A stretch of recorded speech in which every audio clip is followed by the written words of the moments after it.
Magandang gabi mga kaibigan. Ito po yung munting vlog na aking nagawa.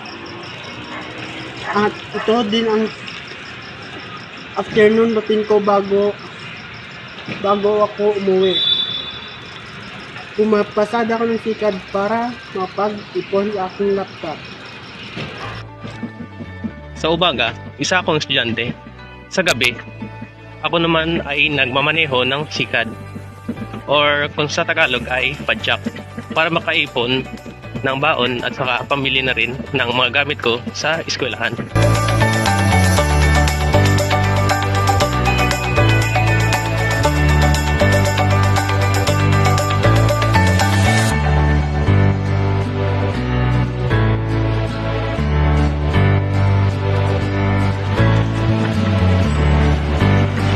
Hindi naman kalakihan ang sweldo sa pagpapadyak. Minsan umaabot ng 150, minsan hindi rin naman.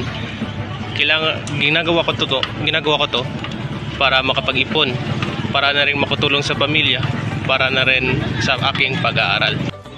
Habang wala pang pasahero, ako ay naghihintay sa gilid ng daan. Minsan may mga kakilala sumasakay at nagpapahatid.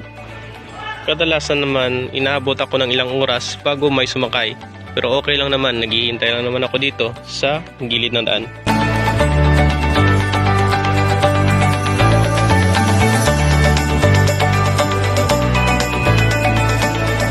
Ako pala si Ano Soto.